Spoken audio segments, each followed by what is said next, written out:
Use your skills kapag may that will influence them. Alright.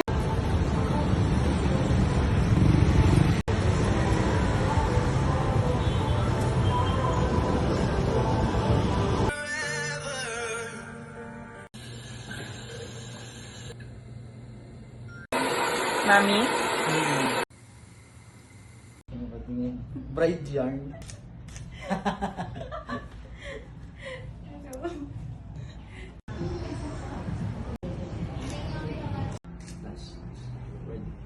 And your insights, maraming kami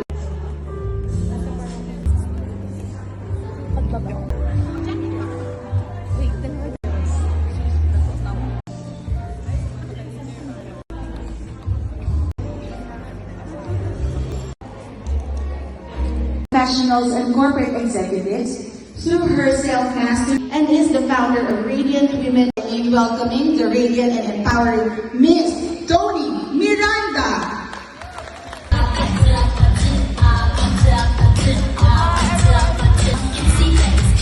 Let's move it, guys, ladies.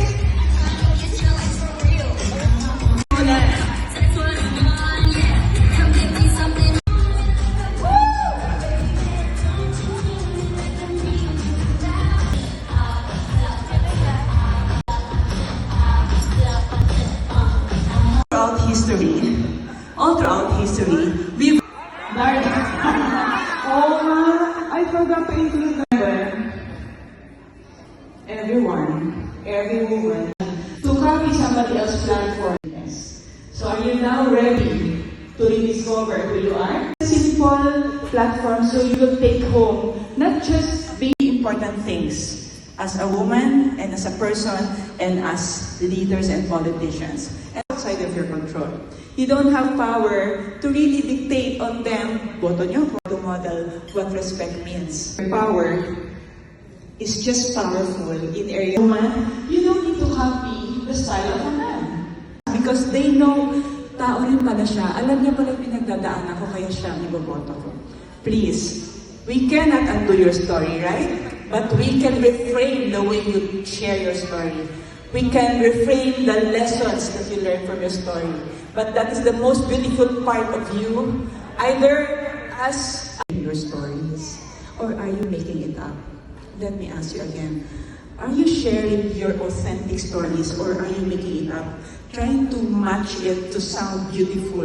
Based on who? Based on what? Wala nang mas gaganda sa totoong storya mo. To be powerfully proud of who you are. It is your skills that will influence them, that will lead them, but it is your story that will... Okay, I'll shorten. They may not be able to really hear everything that you're saying. In my point, I used to be careless with my grooming. Feel it, feel the muscle. When you... And guess what? May nag-trending pag gano'n, di ba? Tapos, konting reminder lang. Make up. Make up kapag may time. Yeah? Sige, mamaya na ako habang... It's okay. The wrong posture communicates hopelessness. The wrong posture communicates... See? Ano na difference? Okay, chin up, and then, now, can we all gracefully sit back when you go around? How are they remembering you? When they go to your office, how are you? Our emotion. We were taught to what? The learning keeps on retaining, and what you are gaining now is wisdom. For a woman, but no longer aligned. Show up confident. Show them hope. Teach them. Teach them what life is, no? It's well-being, it's being confident with who they are, it's being confident in their skin.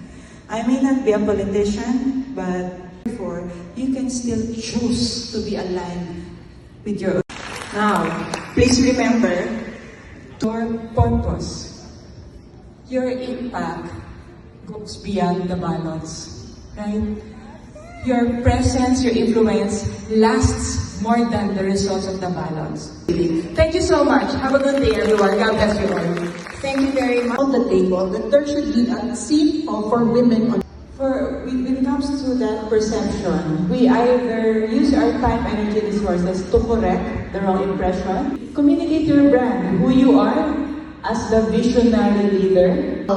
Remain true to ourselves in politics. How to be true to yourself is to also prepare when you know. Valuable time and effort as a resource. I'm Antonio Del Manila, our of Luzon.